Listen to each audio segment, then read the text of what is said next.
ચાલ જીવી લઈએ, ચાલ આજને જીવી લઈએ, હમણાંને જીવી લઈએ, આજના આનંદને માણી લઈએ, આપણા શરીરને આનંદ આપી દઈએ, આપણા શરીરને મરોડ આપી દઈએ અને આપણે હસતા થઈ જઈએ. દુઃખો તો ઘણા આવે છે, કોઈ દુઃખમાંથી બચી શકતું નથી, પણ દિવસના એકાદ કલાક સુખને માણી લઈએ અને આ એકાદ કલાકનું સુખ આપણને ઘણો આનંદ આપી દેશે. મિત્રો, આજે હું વાત કરીશ ચાલ જીવી લઈએ. જો આપણે આપણા શરીર સાથે ગમ્મત કરીશું, તેને એક્સરસાઇઝથી, વર્કઆઉટથી અને મરોડ આપીશું, તો શરીરને ખૂબ મજા આવશે અને આ શરીર આપણને સાથ આપશે. જો શરીર આપણને સાથ આપશે તો આપણો આત્મા પણ ખૂબ સરસ રીતે આપણની સાથે તાલ મેળવશે અને આત્મા અને શરીર જ્યારે એક થશે ત્યારે જીવવાની ખૂબ મજા આવશે. મિત્રો, ભગવાને આપણને 24 કલાક આપ્યા છે અથવા તો માણસે 24 કલાક બનાવે છે. આ 24 કલાકમાં જો આપણે સરસ રીતે જીવી લઈશું, આનંદ માણી લઈશું, એકાદ કલાક આપણા શરીરને મરોડ આપી દઈશું, તો આ એકાદ કલાક 23 કલાક આપણા સુધારી દેશે અને જો 23 કલાક સુધરી જશે તો આપણા જીવવાના બધા જ વર્ષો સુધરી જશે. મિત્રો, જો આપણે જીમમાં ના જઈ શકીએ તો કંઈ વાંધો નહીં, પણ ઘરે રહીને પણ આપણે કસરત કરી શકીએ છીએ.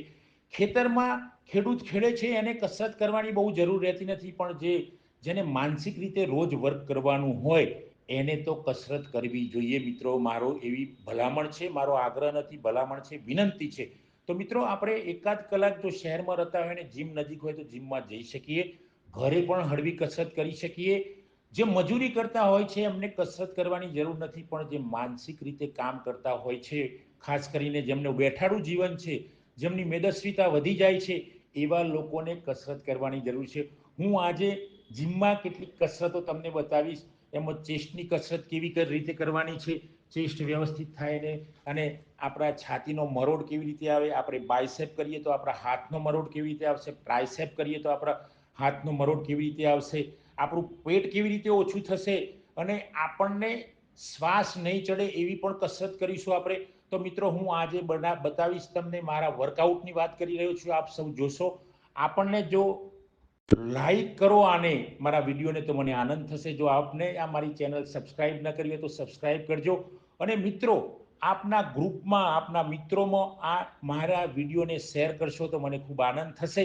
મિત્રો, આ હું મારી જાતને પ્રેરણા આપી રહ્યો છું, બીજાને પ્રેરણા મળશે એવો મને વિશ્વાસ છે. છતાંય હું એવું નથી કહેતો કે મારા કસરત કરવાથી, મારા વર્કઆઉટથી બીજાને પ્રેરણા મળશે તો બહુ મને આનંદ થશે અને મને પણ ઘણા બધા લોકોમાંથી પ્રેરણા મળી છે, એટલે તો હું કસરત કરું છું.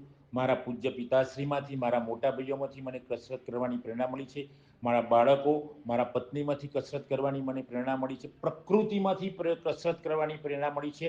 તો મિત્રો, હવે હું કહું છું કે આપણે બધા કસરત થોડી દિવસમાં એકાદ કલાક કસરત કરીએ તો આખો દિવસ સુધરી જશે અને આ જો દિવસ સુધરશે તો આપણે જેટલું જીવીશું એટલું સરસ જિંદગી જશે. તો આવને દોસ્ત, ચાલ આપણે જીવી લઈએ, ચાલ આપણે જીવી લઈએ, ચાલ આપણે જીવી લઈએ.